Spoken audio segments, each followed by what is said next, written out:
Hey everybody, this is Scott from Lawrence Hypnotherapy, and thank you so much for being a part of this video. 3 rules to meditate 100%, even if busy life made you skip this step. If you're somebody that you want to be happy, you would love to attract into your life more money, health, love, relationships, whatever it is, but you notice that there's this internal saboteur, this imposter syndrome, this part of you that kind of wants something but won't go after it. But at the same time, you can kind of tell that maybe you're a little bit too attached. You know that if you could just sort of relax a little bit more, if you could kind of not have to feel all those things that you feel all the time, the discipline would be easy, the perspective would be easy. You could basically ask people, how do I get a result? And you would just do the steps. Or if you find that there's a pain that's going on in your life, like there's a grief, an anxiety, a depression, PTSD, trauma, a phobia, any of those things, and you just know that if you could get to the other side of that wall, your entire life will be better.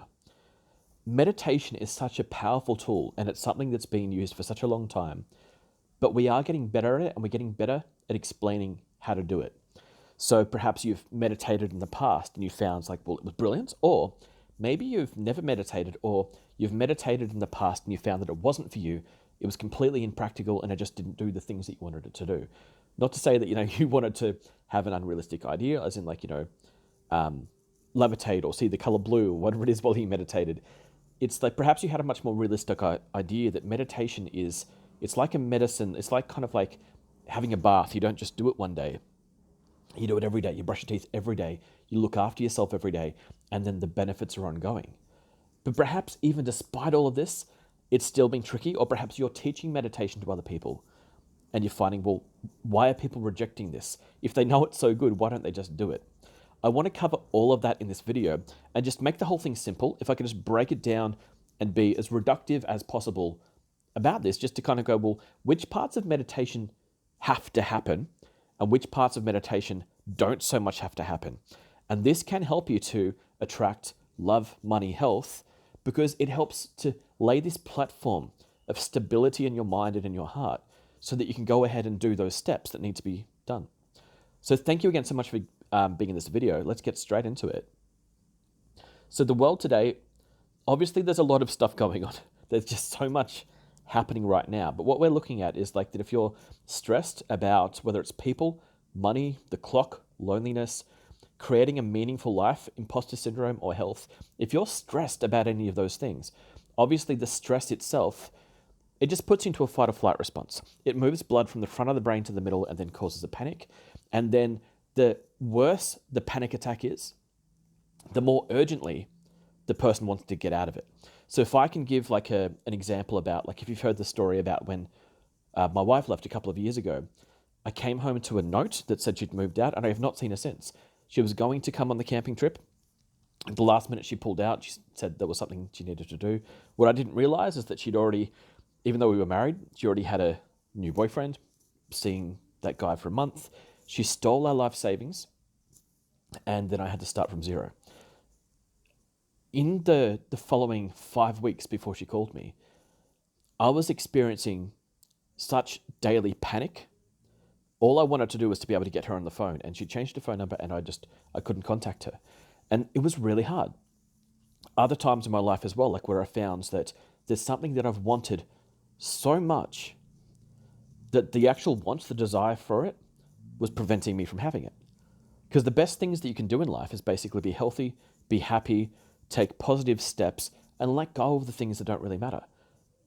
So why is it so tricky? And especially now, this is a time like where, if I'd like to share with you, a business partner that I've found has been amazing, someone that I've been working with for quite some time. We've now stopped working together.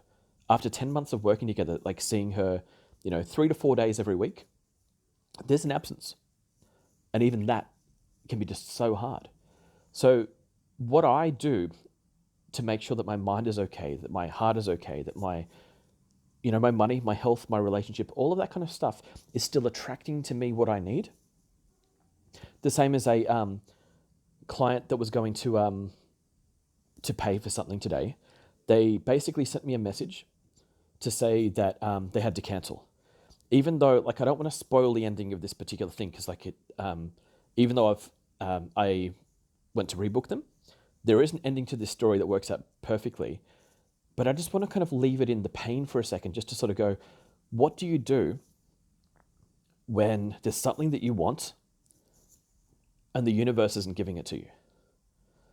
What if whether it's love, whether it's money, whether it's companionship, whether it's health, whether it's positive news, what about 2020? What's about all the stuff that's been thrown at you? What's the best thing that you can do in a time like this? Whether things maybe are going brilliantly for you and you want to maintain it, or things maybe haven't been going that well for you and you know that you need to create something. And it all starts with these steps. So let's get into you will attract more money, health, and relationship happiness if you have a rhythm between getting it done and letting it go. So do the work, then let go of it. There are links underneath this video. There are important links. There's one on the right, which is a how to cure a depression group that has 3 training videos and an ebook that I've written. And so it's something that really unpacks the process for you.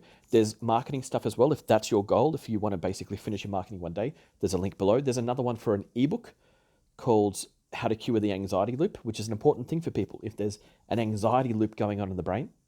And there's another one there, a really important button, which downloads a free anxiety MP3, if that's something that you find that you're going through. And it really helps. It's a nighttime ritual. Listening to this does a lot of the work for you because you just put it on and you fall asleep to it. So there's some resources that I've put under this video, which will really help. But now let's get into how do you meditate? So here's one of the issues. It's like that the mind is a complex thing. There is so much want. There's rockets of desire getting launched all the time. If you've heard Abraham Hicks or Esther Hicks, I highly recommend those videos on YouTube. Follow anything that they have to tell you. But there's want. There's all of this want. And because of the desire for instant gratification, there's a lot of unwilling sort of bad behavior that comes up from your mind. And perhaps you've been hearing those thoughts in your head. You've been listening to your own thoughts for so long that you can maybe even get to the point of feeling that, or thinking that those thoughts actually are you. When you make mistakes, perhaps you beat yourself up because you go like, oh, I'm such an idiot for making those mistakes. When money's not coming your way, you can be like, oh, I'm such an idiot, or like that I'm going to die, or whatever it is, that these panic attacks that can literally come up for people. We want to be able to train the brain to relax through those times. Just do the steps, get on with it and relax. But from want, the idea would be that you want something and then there's the treasure, or there's the love, or there's the health that you want to just straight away. That's the model that the brain has. It's a very childlike model of going, I want something, and then straight away the treasure turns up. But what tends to happen is that first there's an entanglement, because one thought brings up another, and that another thought brings up another thought.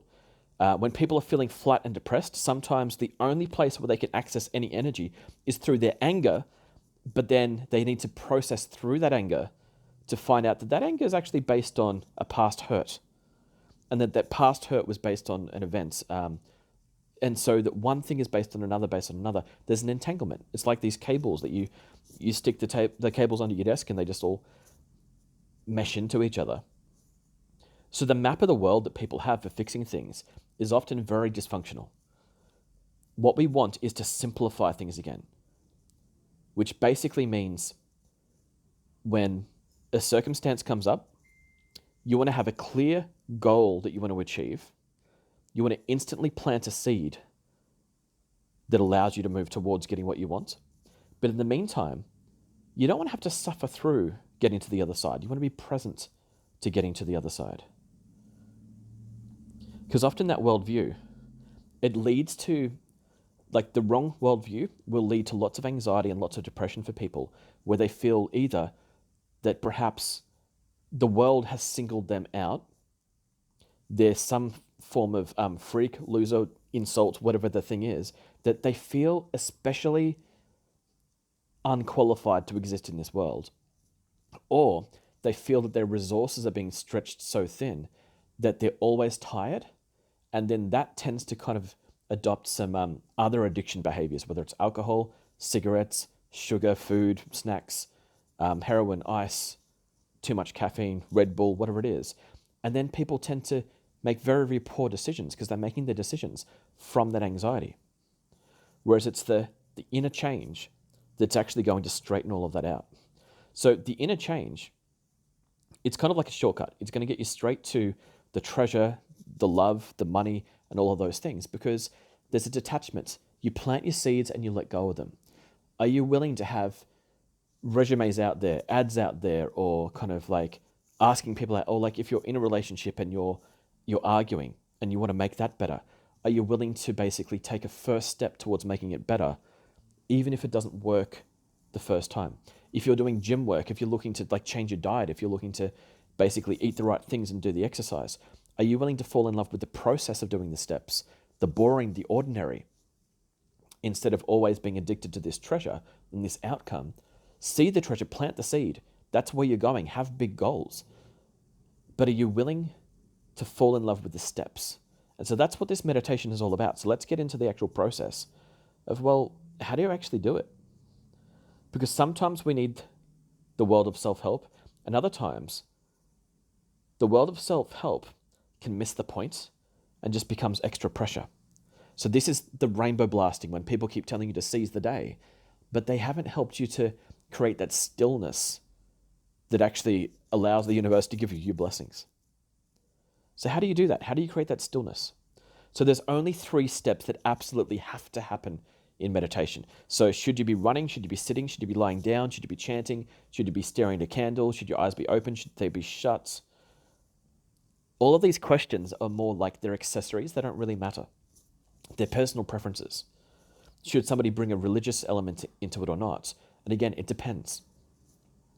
But these 3 elements, the first one, time must pass, at least 5 minutes. Because if you're looking to basically what meditation is, if we could basically use this definition of meditation as doing things slowly.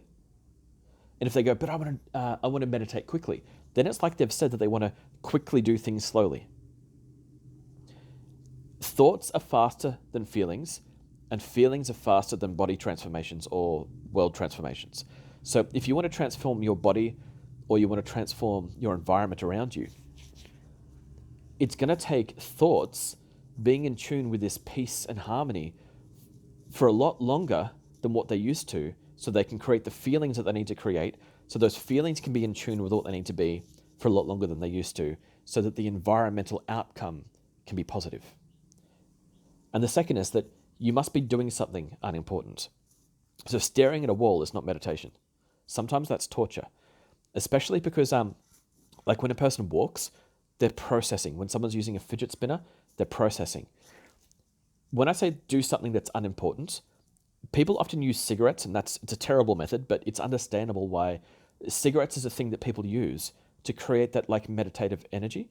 But unfortunately, there's the cost of cigarettes, or there's the role modeling it to the children, which is bad. But cancer, emphysema, heart disease, it's awful. The same as like alcohol, and the same as like any addiction that causes a long-term harm. It has this beautiful meditative energy of oblivion in the meantime, which is great, but comes with this other effect, which is that it damages the person's health or income or lifestyle, if that makes sense. So we want people to be doing something that's unimportant, kind of like the same way smoking a cigarette's unimportant, but we don't want them to smoke. But at the same time, we don't want them to stare at a wall. So they need something to do, whether it's playing a computer game, whether it's walking, whether it's watching Netflix, whether it's talking to a friend, whether it's doing a breathing exercise. It's anything that you can get lost in, but the activity needs to be something that if you get interrupted, it's okay. As in, like if you're doing brain surgery on somebody, if you get interrupted on that, somebody could die. So what we need you to be doing to meditate is that at least 5 minutes of something that you can be interrupted from, and that interruption needs to be able to cause you no downside. And the third one is that you need to practice letting waves of desire or pain actually come and pass by. As in, it'll come and it'll go. When I was a kid, I had this alarm clock where it had this huge square snooze button that it's the easiest thing in the dark, in the noise. This alarm just goes brrr. It's really annoying, this sound, like it wakes up the whole family. It has no volume control. It's just brrr, 6 a.m. every morning. I hadn't figured out how to turn it off. I was a kid. I didn't know how to use this particular radio alarm clock. And so if you smash the snooze button, it turns off instantly, and then comes back on 5 minutes later. And then again. So like I would do that 3 or 4 times because this little fiddly knob that actually turns it off, I was too asleep to be able to actually find that. So what I found was by accident, one day when I was sick, when I was in bed sick, the alarm clock was on the other side of the room and I couldn't move. I was just that sick. And so listening to this alarm go off, what I didn't realize is that if you leave it alone for 45 seconds, it'll stop by itself and it will not come back on 5 minutes later. So once I discovered that, is that you just have to wait 45 seconds and it stops. If I'd been in bed for more than like 30 seconds with it going on, I knew that just in 15 seconds, it's going to turn off by itself. So if I'm slower than 15 seconds, why bother getting out of bed? The alarm will turn off. The same thing happens for what they call like a smoking craving. It comes and it goes. The same thing happens for waves of desire and pain. The same thing is like when I was saying, like how when my wife left 2 years ago, pain would come, then it would go, whether I was drinking or not. It comes and it goes. The idea is to let those waves come in and let them leave again. Don't create new ones, but if they insist on coming, be there with them. Slow down and experience it.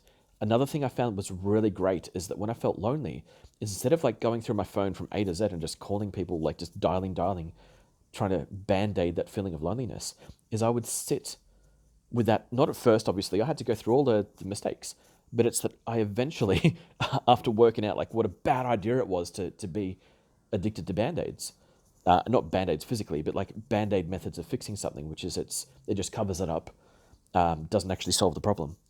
I found that just by sitting for 10 minutes with the loneliness would come and it would go, it would pass. And then it felt a lot better. So then, if I then decided to call somebody afterwards, it's because I wanted to. I wasn't desperate for their attention. I wouldn't have to like dial their number 12 times in a row going, answer, answer, answer, answer. It was more kind of like, let that feeling pass first.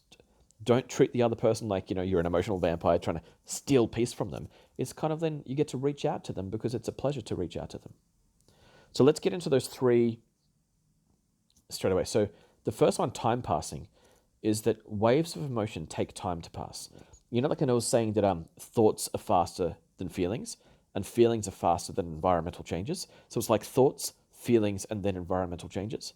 If you want to make an environmental change, like more money, health, or better relationships in your life, those things take time, whereas thoughts are fast. Thoughts are instant. And you want them to be you want your thoughts to be vibrating at the frequency, or you want your thoughts to be in alignment with the positivity of taking the correct steps without the addiction of needing to be at the finish line. So the desperate space is things like, here we go, guilt, band-aids, loneliness, or stress.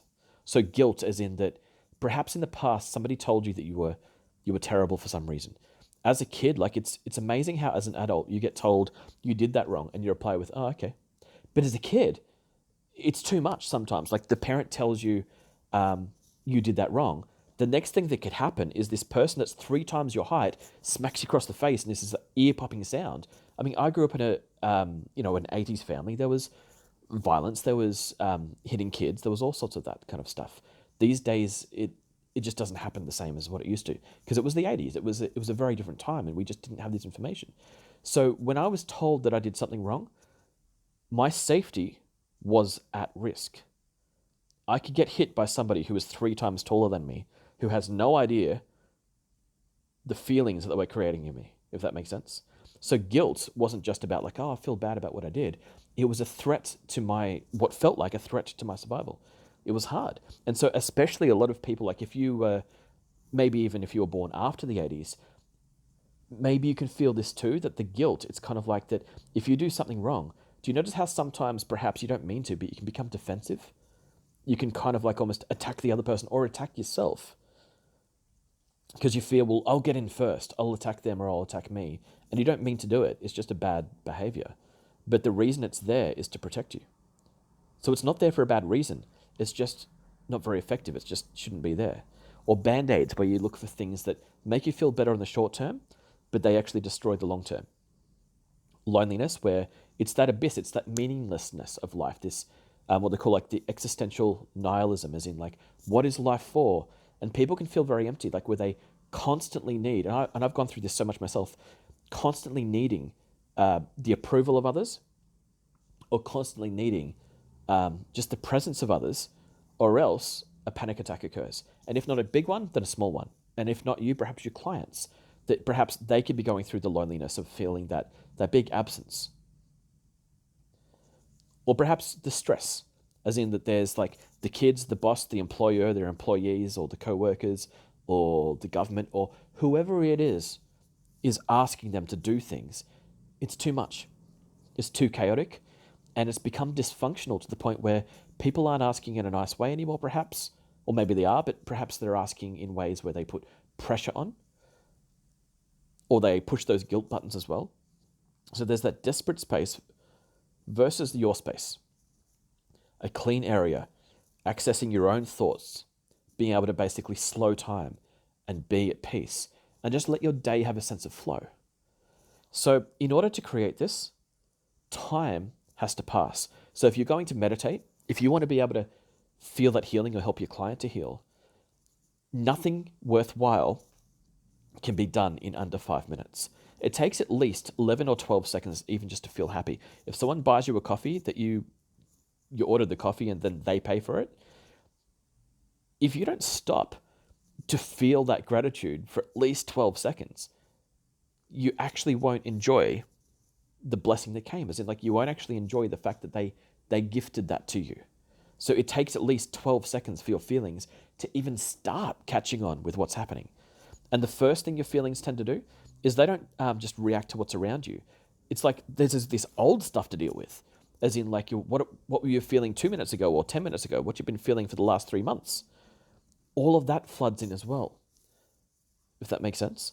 There's this tangled knot of emotions. And so that's why it takes at least 5 minutes for the meditation stuff to really start. So that's where you plant the seed straight away and you do the exercise. But it takes at least 5 minutes for it to even start. The same as like with a massage. What they do is when they start massaging a person, they don't start kind of working out knots because they can't. They can't work out a knot in someone's back while their muscles are all tense. So the first thing they do in the massage is they just try to relax the person. So everything in the first 5 minutes to do with massage is literally to get the person to let go a little bit so that they can actually then start the massage, if that makes sense. And then slowing time and being at peace. This is the energy we want to be able to create. So the first rule is that time has to pass or else meditation didn't happen. It's not like a Macca's drive-through where you go, one meditation, please. Like, it cannot exist that way. So that out of all of the rules of meditation, the first one is that time has to pass. But the second one is that you need to do something that puts you in flow. So it's kind of like there's videos, games, exercise, rest, or creativity. Color in basically something, or just do anything that puts you into a state of flow. This counts as meditation. As long as you're doing it for more than 5 minutes, there's more technical or more structured versions of meditation that we can do. A hypnotic induction, we can do meditation exercises, which, especially if you click the button under this that download that free MP3, it's one that'll take it through for you. It's about 40 minutes or so that you can allow yourself to either just be present with or fall asleep with. Either way, it doesn't matter.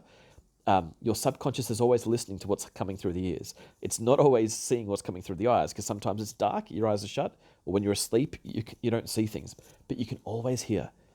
The brain is always bringing that information in, and often it's turning it into a dream for you.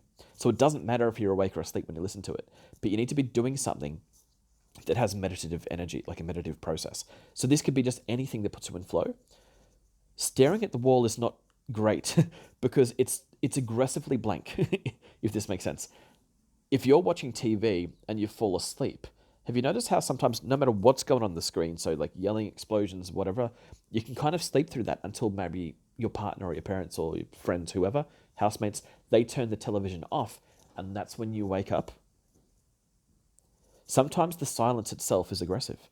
So staring at the wall or hearing nothing is often harder. Or the same as trying to get stuff done, like stuff that actually matters, as in like, I better get this invoice done, I better finish this brain surgery, or whatever it is, like trying to do something that will actually damage your life in some way if you don't get it done. that is not something that puts you into flow of meditative energy. It needs to be something that can be interrupted. Videos can be interrupted. Games, exercise, rest, and creativity can be interrupted, and you can just pick it up later. So make sure it's not a KPI. It's not something that's going to affect the rest of your day or the rest of your week. The third rule is letting waves pass by. So this one's really important. So like if you are to sit, allow at least 5 minutes to pass while doing something that has like creative flow, coloring something in or whatever it is. A really great thing to do is to feel your body, not necessarily like with your hand as in touching yourself, but I mean like by feeling your body is notice it. Notice what your body feels. So when a thought comes up, let it go. The thought is, oh, I'd like to talk to her. I'd like to talk to him. Let it go, but also notice which body parts. It could be, is the chest tight or is it relaxed? Is the stomach tight or relaxed? Is the jaw, the hands, are they clenched or are they loose? Just notice and then let them go. So there's this difference between I have to. The difference between I don't have to I do have versus launch a desire and then let it pass. So the I don't have feels like it needs to be fixed with I do have. As in I don't have love, well, I need to go out and get it. I don't have money, I need to go out and get it. I don't have the health things that I need to go out and get it. If it's 3 a.m. and it's not appropriate for you to actually go out and get those things, you still want to be able to go to sleep. You still want to have enough meditative energy to be able to let go of that and to pick it up at the time when you can actually best conquer those tasks. So often, daily, it's a really great exercise to let go of everything, even stuff that you actually need. Because at 3 a.m, it's just not the time to do it. You want to make sure that you're still doing those things. You still write a list. You still look after your health, your relationships, your money, all those things. But you need at least some rhythm of the day where you're not always looking after those things. Because what happens is if your phone is always making demands of you, or that your day is and night is always making demands of you, you start to shake. You become a nervous wreck. That's why have some rhythm. It's kind of rise with the sun and plan a bigger life, then set with the sun and plan a smaller life. And then the next day, rise with the sun, plan a bigger life, better love, money, relationships, and then let go as the sun sets, just let go of those things, if that makes sense. So launch a desire will happen automatically.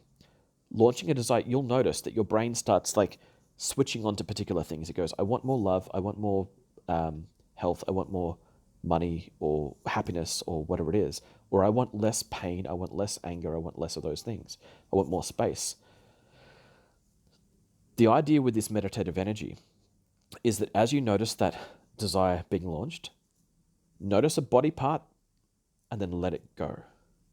Notice an image in your head and then let it go. Notice the sounds that are in your head. Is it somebody's voice going, nagging at you? And then let it go. And what you find is you actually start to build a very, very calm core where after you've done this meditation exercise, you can then start getting busy on your goals. You can then start going to the gym or doing the money steps or doing the relationship steps, as long as you've given your mind enough peace so that it feels, well, I could actually enjoy doing these steps instead of feeling kind of inferior because of them, or instead of feeling exhausted because of them, if that makes sense. So uncouple the dopamine addiction. The world today has so many things that cause dopamine addictions, whether it's the internet, whether it's substances, whether it's particular behaviors or causes that kind of miss the point of the love and the positive values. What we really want to do is make sure that we're not a victim of ourselves.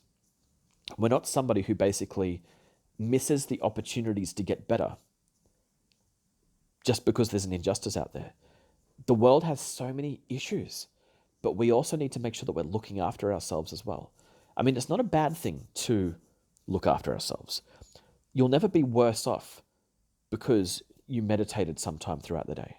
You'll never be worse off because you decided to brush your teeth. You'll never be worse off because you decided to clean your environment around you. You'll never be worse off because you put out extra resumes or you put out extra ads for your business this week. You'll never be worse off from doing those positive steps. It's often just that when people get desperate and they feel that they have to do those things, that's when they're usually not focusing very well and they miss a lot of perspective.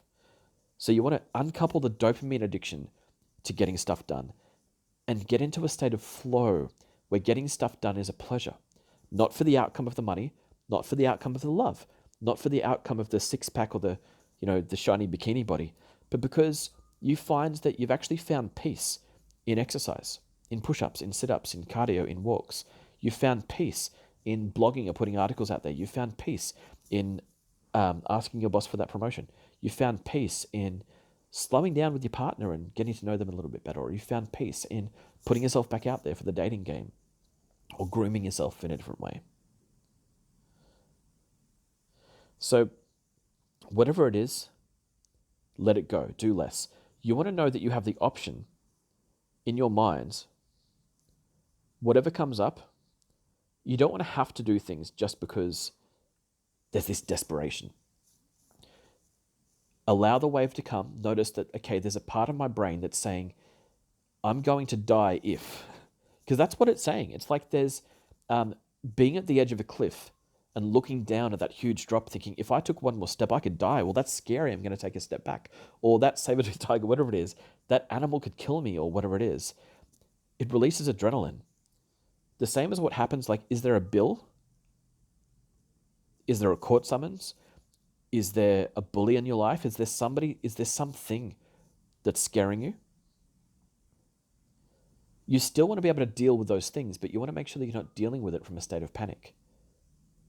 So whatever it is, let it go. Or anything that you desire. It's like, do you want to have a really great night? Do you want to have more money in your life? Do you want to have more love in your life? The universe will give you more of the positive outcome once you've found peace in the steps to get there, in the point where you're not desperate to receive. If you're desperate to receive, this creates like what they often call an ugly psychology. And so that you notice how, has there ever been a person in your life where they wanted something from you so badly, like a sale, that it just became creepy? Or like a date, they wanted you to go out with them so much that it actually decreased your attraction to them? Does that make sense? Or they wanted to be promoted so much that you went like, well, I think you want this a little bit too much. You don't seem stable to me. So being addicted to winning means that they're a slave to it. You don't want to be a slave to it. You want to be able to let whatever it is, do less, let it go. Let those desires pass. And then whatever it is that you're doing, enjoy it now. Get present with it. So are you writing resumes? Are you lifting weights? Are you doing sit-ups? Fall in love with those steps and find meditative energy, and notice that if there's a desire to stop doing it, let that one go as well. Let all of those desires, let all of those feelings flow like water. And the third one is, whatever it is that you need, whatever it is that you want, plan it out. So the GPS system, what we call the goal, the plan, the schedule, have central goals in your life to do with money, health, relationships. Plan them as in like work out what's the gap, what do you need, who are the experts that you need to learn from, or like where are your resources and information they come from. Plan it out as in like, well, out of all of the tasks, which are the ones that are the main ones that really have to happen? Make sure that they get scheduled. And so that you don't want to end up doing 2 days of work per day because you won't sustain it. And you don't want to end up doing not enough work per day because then you won't keep pace. So whatever it is, plan it out and then schedule it and then fall in love with those steps. So whether there's like 100 steps, don't focus on all 100. Obviously, just do the first one and fall in love with the process. So there is action to take, but there is nothing to do. What we're really looking for from this meditative state is feel that getting the result is not the thing that you enjoy as much as becoming the person who does the steps. So it's like I've fallen in love with being. So like if you're a writer and you've written a book and then you do a book launch, you can't get to do a book launch unless you've written a book. So at some point you really need to fall in love with writing, the actual act of writing. If you want to grow a business, you've got to fall in love with the steps of growing that business. If you're in a relationship, you've got to fall in love with not just the outcome, the results, the blessings that you get from that relationship, the companionship and how funny the other person is or how supportive the other person is, but fall in love with the little things that you have to do to maintain that relationship. Fall in love with slowing down. Fall in love with listening to them. Fall in love with unpacking a conflict, if that makes sense. So there's something that I want to talk you through, just a really quick exercise before we finish this video. Because now we've talked about the 3 rules, which is that for meditation to exist, time has to pass. And the idea is that they don't feel the result at the start of the meditation. They're building that result as they go. So it's like with a seed, you plant the seed and then you let it grow. And you don't dig it up every 5 seconds to keep seeing if it worked. As in, like, did I get my money? Did I get my health? Did I get my relationship? You plant the seed and you nurture it. The second one is that after time has to pass, is you need to be doing something that's unimportant that can get interrupted. And the third one is let waves of pain and desire come and go. Don't be resistant to letting them in. Don't be resistant to letting them out. So now I'd just like to talk you through a very, very quick exercise which will actually help you to do that. So if you can be somewhere where you're not driving, and I just really want to talk you through this exercise. So if you could close your eyes and just in your imagination, wait for 5 pictures to come into your mind. So this could be things that you've seen throughout the day. It could be imaginary images. It doesn't matter. Get rid of those rules. Just see. Let us know just when you've seen 5 images in the head, whatever they are, all together or one at a time, it doesn't matter. And once you've got those 5 images, listen for 5 sounds around you. Any 5 sounds. And then stop and feel any 5, just listen to any 5 parts of the body. It could be your stomach, it could be the chest, the lungs, the mouth, eyes, any. It doesn't matter which. And then once you've done that, I'd like you to imagine yourself planting a seed in the future, 6 months into the future, for either the category of health, money, or relationships. You've planted that. It's big and it's beautiful, and it's exactly how you'd like it to be. But the real treasure isn't that you got your money or your health or your relationships. The real treasure is how much that it wouldn't affect you if you didn't have that anymore, that you're so secure in it, that you changed as a person to become somebody who's at peace, that I could get this again if I needed to get it. And that's why you've got it. Not because you're desperate, because you're not. You're someone who's at peace with the process of getting there, and that's why you have it.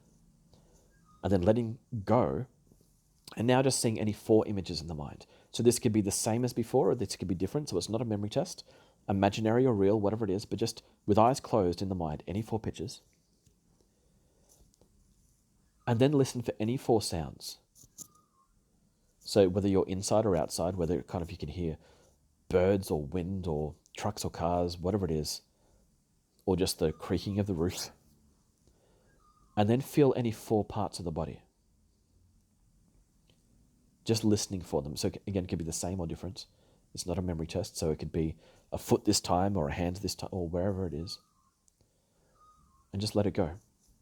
And now this time, now that we've planted a seed, imagine the first step that you need to take to get there.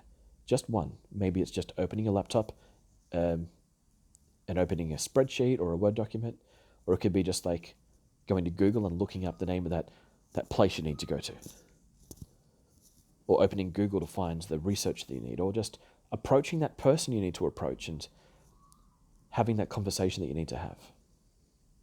Whatever it is that you need to do, just your first step. And then letting it go. And now just, again, with eyes still closed, see any 3 images in the mind. Again, it's not a memory test, so this could be the same or different as before. It could be a mixture, some same, some different. And then just listen for any 3 sounds. And then just feel any 3 parts of the body. And now that just imagining, this is now 1 year on, so that you've achieved your goal and you're looking back at how you're just a slightly different person now because experience has changed you. You've received the results that you've wanted, but you're not addicted to them because you've had them now for like over 6 months. Whether it's the money, whether it's the health, whether it's the relationships. And you've found that you're a person who has overcome the desire to get there too fast. And you're also someone who's overcome the procrastination. You're just in flow. You're at peace. Pain or pleasure can come in and it can leave, and you're fine with it because you're calm, you're centered. And then just seeing any two images in the mind. Again, same or different, doesn't matter. Listening for any two sounds. Then listening to any two parts of the body. And then letting it go. And then just in your mind making a plan today for one action that you'll take that's the action that you need to take. Something that's really just going to get you onto the right path. Maybe it's you've fallen off the horse and it's time to get back on. Or there's something maybe very ordinary, maybe even boring, that could lead to an exciting outcome down the road. And then just letting it go. And now seeing any one image in the mind. Just whatever it is fine.